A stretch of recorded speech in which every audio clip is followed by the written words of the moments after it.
Assalomu alaykum. Men sizlarga hozir sifilis kasalligining ikkita noodatiy yuqish yo'lini aytib beraman. Buni osmondan olganimiz yo'q. Bu bemorlar bizga ko'rikka kelgan, o'sha bemorlarning anamnezidan olib biz sizlarga aytib beramiz. Birinchisi, yoshi katta ayol chet elda yashaydi, eri bilan birgalikda.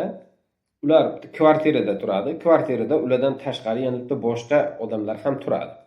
U yerda bir yigitning tapichkasini bu ayol kiyganda hojatxonagami, kuxnigami borib kelgan. Va keyin oradan bir necha vaqt o'tib, oyoqlarini barmog'ini orasida yara chiqqan. U yarani bizga ko'rsatyapti. Qarasak, u yara goh bitib, goh qonab, yara bo'lib turadi. Ushlab ko'rsangiz umuman og'rimaydi, og'riqni sezmaydi. Bu degani bu sifiloma, ya'ni ulkus durum, qattiq shankir.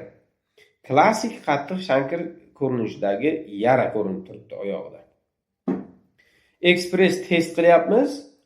Sifilisga ikkita chiziq chiqyapti, ya'ni musbat chiqyapti, положительный.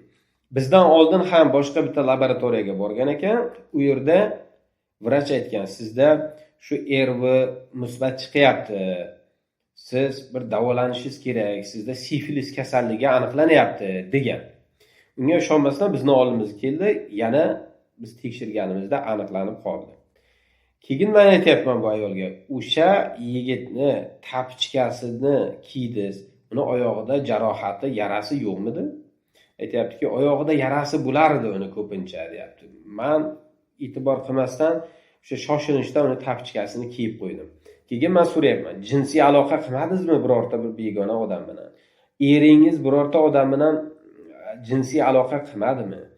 Oyoqlaringizni manikyur, pedikyur qiladigan bir amaliyotlar qildirmadingizmi? Deyapman. Bularni hammasini aytayapti. Yo'q, unaqa qilganim yo'q, doktor. Sizda aldamayman, sizga borini aytayapman, o'zimni sog'ligim o'zim uchun kerak. Men faqat o'sha yigitni tapichkasini kiydim, u yigitning oyog'ida yara bor ekan, keyin meni ham oyog'imda xuddi shunday yara chiqdi, deyapti. Endi ikkinchi misol. Bir ayol kishi kelyapti, uni og'zini tanglayini tepasida ulkus durum, ya'ni sifiloma, sifilitik yara aniqlanyapti.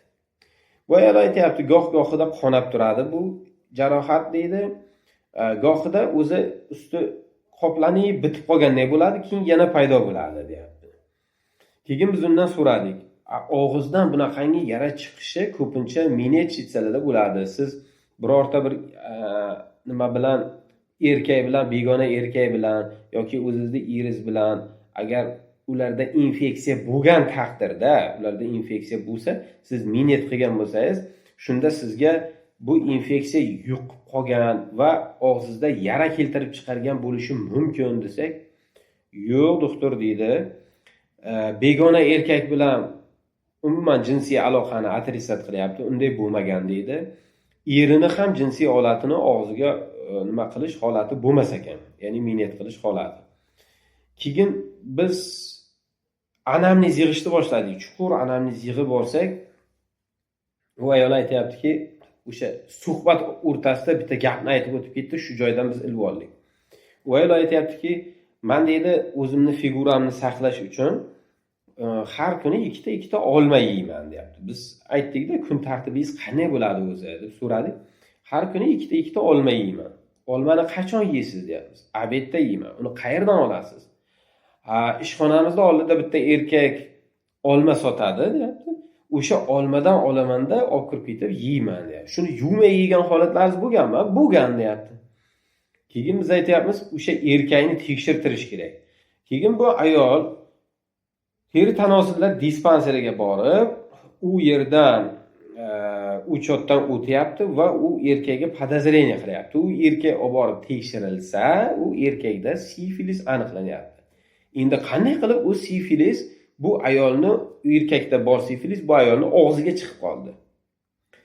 Aniqlanishicha, u erkak rumolchaga olib deb tuflarkanda olmalarni ustini artib tozalab, boyagilarni yarqiratib rastaga terib qo'yib qo'yar ekan. Ko'ryapsizmi? Bu ayol o'sha olmani olib, yumay yeb, o'zini og'ziga sifilisni yuqtirib olayapti.